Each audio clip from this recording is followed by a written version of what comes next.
कि एक दिन मेरे पिताजी बहुत गुस्से में आ गए कि मैं पढ़ नहीं रहा था। तो वो मतलब यहाँ तक पहुँच गए थे, मुझे थप्पड़ मारने ही वाले थे।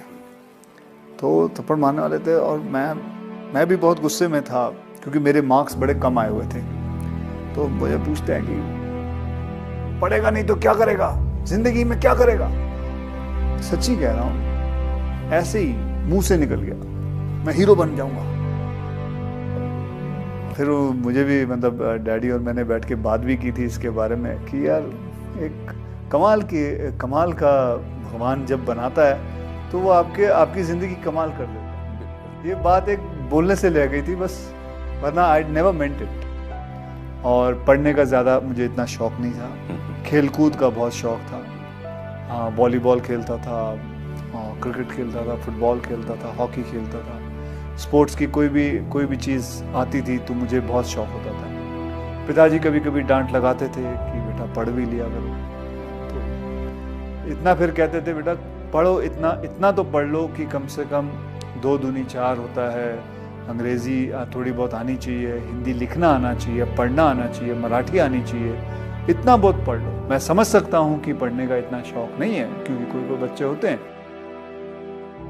फिर मैंने भी कराटे ज्वाइन किया और कराटे में फिर मुझे इंटरेस्ट आने लग गया, मार्शल आर्ट में इंटरेस्ट आने लग गया। तो मुझे उन्होंने कैसे पैसे जोड़ के मुझे बैंकॉक भेजा। वहाँ मैंने 5 साल कराटे सीखा। वहाँ फिर मार्शल आर्ट, थाई बॉक्सिंग सीखी, वहाँ बैठा रहा। फिर उसके बाद मैं कलकत्ता पहुँचा, वहाँ काम किया। फिर ढाका पहुँचा, वहाँ काम किया। दिल्ली में भी मैंने कुंदन की ज्वेलरी के काम करता था। फिर उसके बाद मैं बॉम्बे वापस आया। बॉम्बे में बच्चों को ट्रेन करता था, मार्शल आर्ट में सबको ट्रेन करता था, पैसे कमाता था। करीबन 5-6 हज़ार रुपये महीने के कमा लेता था। और उसी दौरान मुझे किसी ने मुझे स्टूडेंट के फादर थे, उसने कहा व्हाई डोंट यू, अच्छे खासे हट्टे कट्टे हो, लंबे चौड़े हो, शक्ल भी अच्छी है, तो आप मॉडलिंग क्यों नहीं कर लेते। तो मुझे तो पता भी नहीं था मॉडलिंग होती क्या है क्योंकि मेरा बैकग्राउंड नहीं है, मेरे माता पिता को किसी को नहीं पता था। तो कहा जी मॉडलिंग कर लो। फ़ोटो खींचते जा रहे थे और 2-2.5 घंटे काम कराया। फिर 21,000 का चेक दिया, बोले आप जाइए, ख़त्म हो गया था। बोले बस। हाँ, बोले यार 5,000 काम करता हूँ, महीने का 5-6 हज़ार मिलता था महीने का, ये 2 घंटे में इन्होंने 21,000 दे दिया। फिर मैंने बोला यार मैं मॉडल बनूँगा। फिर मैंने मॉडलिंग शुरू की। फिर मैं जाता था लोगों के पास अपनी तस्वीरें ले कि जी मुझे देखो। फिर करते थोड़ी बहुत मॉडलिंग की। फिर मैंने रैंप वॉक किया। उसके बाद करते किसी ने एक फ़िल्म ऑफ़र कर दी। फिर मुझे मिस्टर प्रमोद चक्रवर्ती जी मिले। उन्होंने कहा भाई मैं आपके साथ एक फ़िल्म बनाना चाहता हूँ। और आज भी मुझे याद है, शाम के 6:30 बजे हुए थे और उन्होंने मेरे हाथ में 5,001 रुपये का चेक दिया था। और जहाँ मैंने फ़ोटो खिंचवाई वो थी जूहू बीच पे, एक दीवार थी उधर, और दीवार के ऊपर मैंने वैसे मैं बंगले के अंदर करना चाहता था कि मुझे अंदर बुलाया, तो उसने चौकीदार ने अलाउ नहीं किया क्योंकि वो किसी का प्राइवेट बंगला था। तो दीवार पे बैठ के मैंने सारी फ़ोटो खींची।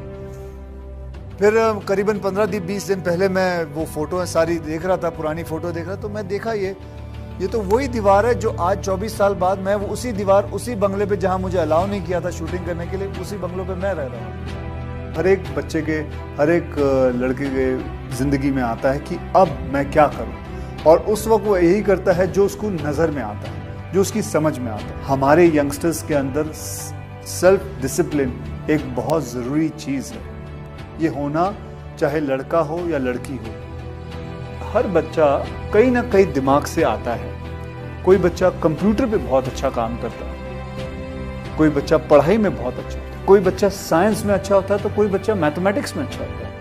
हर बच्चे की एक गुण होता है। ये माँ बाप का काम है कि उस गुण को पता करें और उसको निकालें और उस लड़के को, अपने बच्चे को उस तरफ फोर्स करें।